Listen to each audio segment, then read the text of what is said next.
ఎండ తగలకుండా పెరిగిన వృక్షం లేదు, గుండె పగలకుండా ఎదిగిన మానవుడు లేడు. సంపద సృష్టి ఒక్క రోజుల్లో అయ్యే పని కాదు. దానికి ఓపిక, క్రమశిక్షణ అవసరం.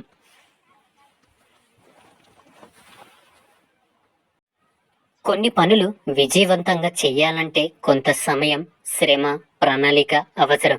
వెంటనే కావాలనుకుంటే జరగవు. ఒక బిడ్డను కనాలంటే 9 నెలలు పడుతుందని 9 మందిని ఒకే నెలలో కనలేదు కదా. అదృష్టం అంటే ధనం, వస్తువులు ఉండడం మాత్రమే కాదు. చేతి నిండా పని, కడుపు నిండా తిండి, కంటి నిండా నిద్ర, అవసరానికి ఆదుకునే ఆప్తులను కలిగి ఉండడమే అసలైన అదృష్టం. ఎవరో ఏదో అన్నారని పదే పదే గుర్తు తెచ్చుకొని బాధపడిపోకు.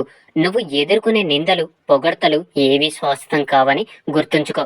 ప్రశాంతమైన హృదయంతో జీవించు.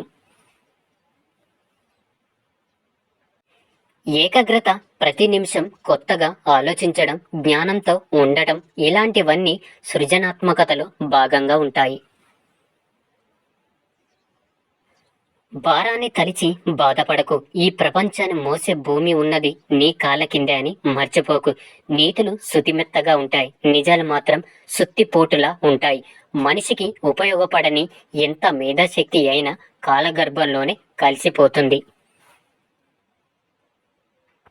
మనుషులు ఏర్పడిన బంధం మనసు మారే వరకు మాత్రమే ఉంటుంది, కానీ మనసులో ఏర్పడిన బంధం మట్టిలో కలిసిపోయే వరకు ఉంటుంది.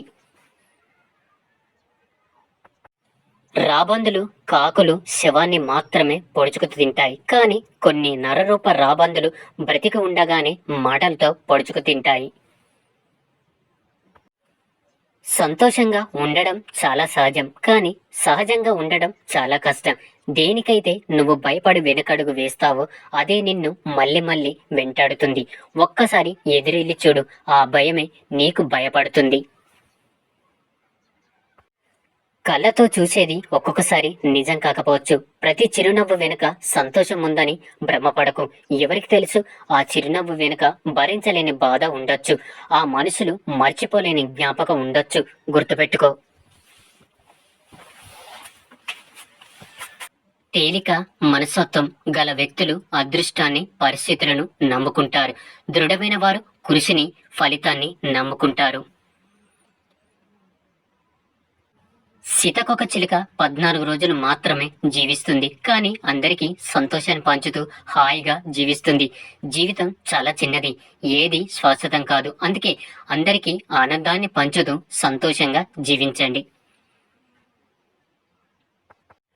మెరుగైన జీవితం కావాలంటే నీ ఆవేశం నీపై ఉండాలి, నీ చేతగనితనంపై ఉండాలి, నీ బద్ధకంపై ఉండాలి, నీ జీవన శైలిపై ఉండాలి. అప్పుడే నీలోని లోపాలు సరిచేసుకుంటావు. ఇష్టమైన వాళ్ళ నుంచి ప్రతిరోజు ఉదయాన్నే ఒక ఆత్మీయ పలకరింపు చెప్పలేనంత సంతోషం ఇస్తుంది. డబ్బు అంటేనే అంకెలు, అంకెలకు అంతమంటూ ఉండదు. నీవు సంతోషాన్ని డబ్బులో చూడాలనుకుంటే దానికి అంతముండదు. బురదలో ఉన్నప్పటికీ కలవలు పవిత్రమైనవి. విషపు తేనె తీగల మధ్య ఉన్నప్పటికీ తేనె అమృతమే. జీవిస్తున్న స్థలాన్ని, అలాగే చుట్టూ ఉన్న జనాన్ని బట్టి ఎవరిని అంచనా వేయకండి.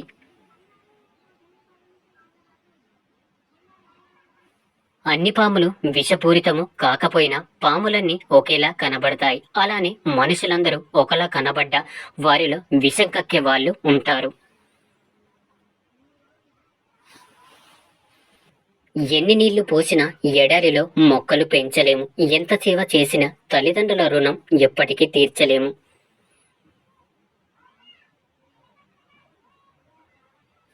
మనం మాట్లాడితే గాని మాట్లాడని బంధాలను వదిలేయడమే ఉత్తమం.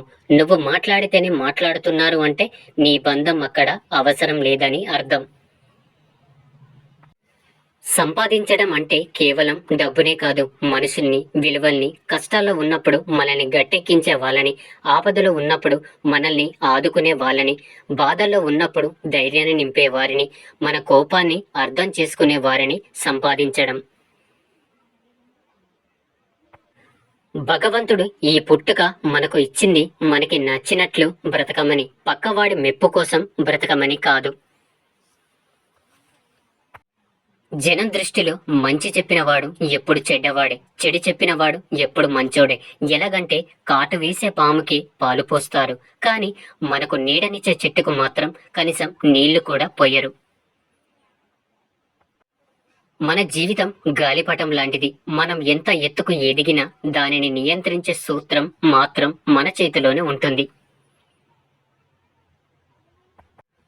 ఒక స్త్రీ ఒక తాగుబోతు వాడితో బ్రతకవచ్చు, ఓ తిరుగుబోతు వాడితో బ్రతకవచ్చు, ఓ పని చేతగాని వాడితో బ్రతకవచ్చు, ఓ కసాయి వాడితో కూడా బ్రతకవచ్చు. కానీ అనుమానించే వాడితో బ్రతకడం అంటే దినదిన గండం నూరేళ్ల ఆయుష్ లాంటిదే.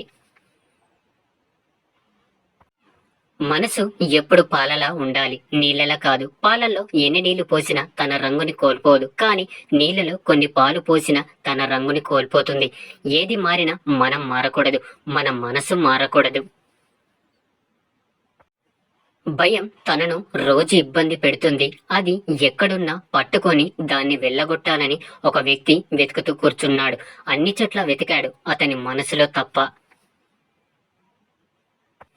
ఎవరికైనా సరే మన మాటలతో సమస్య అయితే మౌనంగా ఉండడం మంచిది, మనతోని సమస్య అయితే దూరంగా ఉండటం మంచిది, మన బంధంతో సమస్య అయితే విడిపోవడం మంచిది.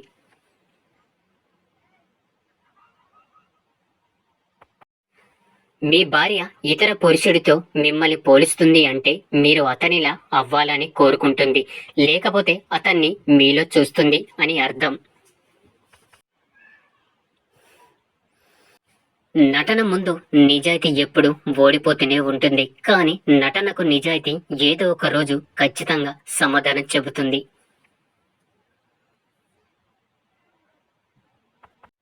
పైకి దీవెనలు, లోపల శాపనార్థాలు. పైకి ప్రేమ, లోపల ద్వేషం. పైకి మనిషత్వం, లోపల రాక్షసత్వం. పైకి నిజాయితీ, లోపల నటన. ఇదే నేటి మనిషి నైజం. జీవితంలో పగలు రాత్రి ఎలాగో ఒడిదొడుకులు కూడా అంతే సహజం. మంచి జరిగినప్పుడు ఆనందించు, కష్టం ఎదురైనప్పుడు ఆలోచించు. ఈ సమాజంలో సహాయపడే వారి కంటే జాలిపడి తప్పుకునే వారే ఎక్కువ. గొప్పతనం అంటే ఏదో సాధించడం సంపాదించడం కాదు, మన మాటల వల్ల కానీ చేతల వల్ల కానీ ఎవరిని హింసించకుండా బ్రతకగలిగితే మనం గొప్పవాళ్ళమే. నీతో అవసరం లేకుండా నిన్ను ఎవరు ఇష్టపడరు, ఎందుకంటే స్వార్థం మనిషి జన్మ హక్కు కాబట్టి. నీతో అవసరం లేకుండా నిన్ను ఎవరు ఇష్టపడరు, ఎందుకంటే స్వార్థం మనిషి జన్మ హక్కు కాబట్టి. ఈ రోజు మీరు మీ తల్లిదండ్రులను చూసే తీరును బట్టి రేపటి రోజు మీ పిల్లలు మిమ్మల్ని చూస్తారు. స్నేహం అంటే భుజం మీద చెయ్యి వేసి నడవడం కాదు, నీకెన్ని కష్టాలు వచ్చినా నీ వెనుకనే నేనున్నా అని భుజం తట్టి చెప్పడం. నిగ్రహం లేని వానికి వివేకం ఉండదు, యుక్తుడు కాని వానికి ధ్యానం కూడా కుదరదు, ధ్యానం లేని వాడికి శాంతి లేదు, శాంతి లేని వారికి సుఖం దొరకదు.